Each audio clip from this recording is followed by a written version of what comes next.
नमस्कार। असम एक पहेली, इस श्रृंखला का नाम मैंने ऐसा इसलिए रखा है क्योंकि न जाने कितने वर्षों से हम तमाम तकलीफों को, असम के तमाम तकलीफों को नज़रअंदाज करते आए हैं, वो चाहे मीडिया हो, सरकार हो या हम देशवासी। प्रत्येक वर्ष असम में फ्लड्स आते हैं। अब 5 मिनट में अगर मैं आपको इस साल के नुकसान के बारे में गिना कर निकल जाऊं, आपको बता कर निकल जाऊं कि बाढ़ आने के कारण क्या क्या होता है, तो शायद आप खुश हो जाएंगे ये देखकर, ये जानकर कि आपको जानकारी मिल गई कि आखिरकार बाढ़ की समस्या होती क्या है। लेकिन क्या आप समस्या की गंभीरता को समझ पाएंगे? क्या इतना आसान है असम की समस्याओं को, तकलीफों को समझना? जी नहीं। यही उद्देश्य है इस श्रृंखला का कि आपको असम की तमाम तकलीफों से डिटेल में वाकिफ करा सकूं। आज के इस वीडियो में हम कोशिश करेंगे इतिहास जानने की थोड़ी सी, और साथ साथ कि बाढ़ का प्रकोप किस तरह से होता है और किस तरह से उसमें बदलाव आया ब्रह्मपुत्रा में, जिसके कारण आज जो असम के लोग हैं वो झेलते आ रहे हैं कितना कुछ।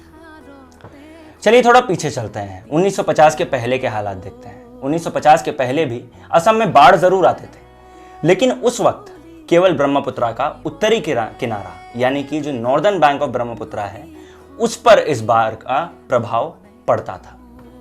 1950 में आता है भूकंप, एक ऐसा भूकंप जिसकी रिक्टर स्केल पर वैधता होती है 8.7 की, जो बहुत ज़्यादा दर्दनाक है।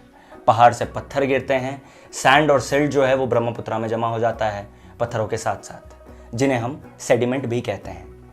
इन सब चीज़ों के जमा होने के कारण जो है ब्रह्मपुत्रा का रिवर बेड बढ़ जाता है, यानी कि वाटर के लेवल में एक बहुत बड़ी बढ़ोतरी देखी जाती है। इस बढ़ोतरी के कारण जो ब्रह्मपुत्रा है उसकी चौड़ाई बढ़ने लगती है। Brahmaputra starts to expand in width. अब अगर किसी भी नदी या समुद्र की गहराई बढ़े, if it starts to deepen up, that is somewhat good.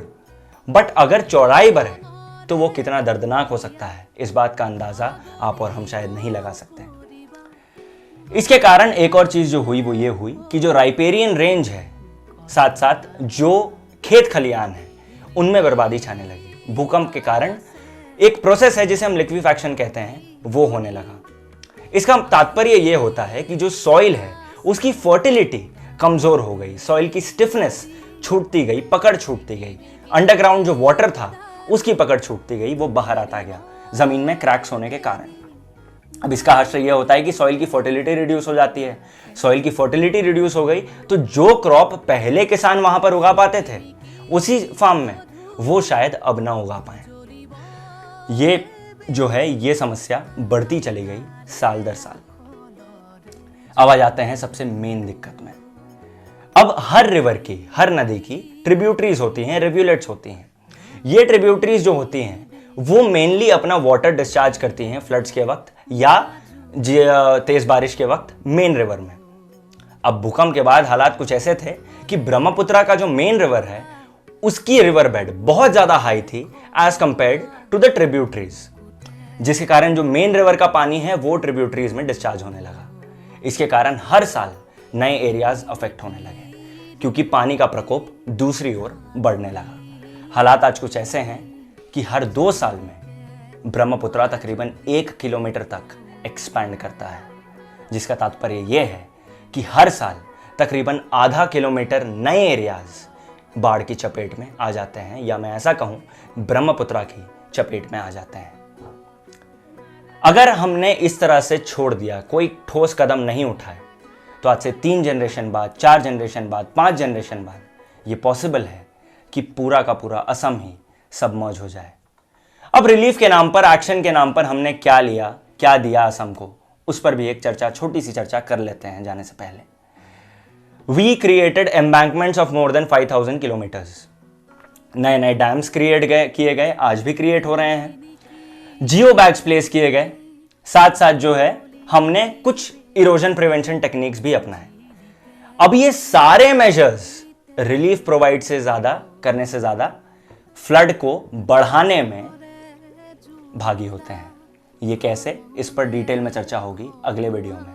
लेकिन जाने से पहले आपको इतना बता दूं कि जो सवाल है वो भी इसी रिलीफ प्रोवाइड करने वाले वाक्य में ही है। हम असम को हर वर्ष रिलीफ प्रोवाइड कर रहे हैं, सॉल्यूशन नहीं। यानी कि जो नुकसान हो रहा है उसकी भरपाई करने की कोशिश की जा रही है और उस भरपाई में भी कहीं ना कहीं 1-1.5 साल तक का वक्त लग जाता है। तो आप खुद सोचिए कि क्या हम जस्टिस दे रहे हैं असम को? क्या जितनी चीजें की जानी चाहिए वो की जा रही हैं?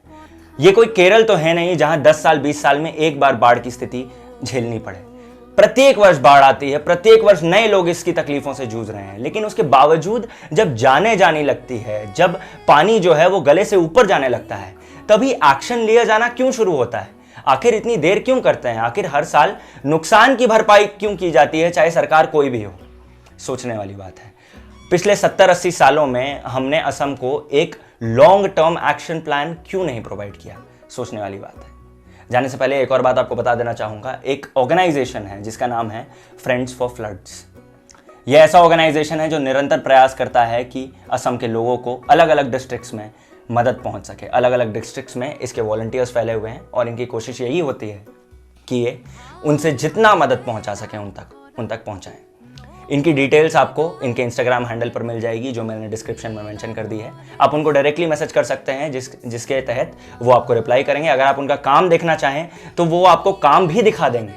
और मैं आपसे ये उम्मीद करता हूं कि आप इनकी मदद अवश्य करेंगे, क्योंकि फिलहाल तो हमारे पास कोई लॉन्ग टर्म एक्शन प्लान नहीं है। तो जो हमारे पास जरिया बचता है वो केवल एक रिलीफ प्लान देने का बचता है। साथ साथ एक और बात जो मैं हर वीडियो के अंत में कह जाता हूँ, स्वतंत्र पत्रकारिता का समर्थन करें।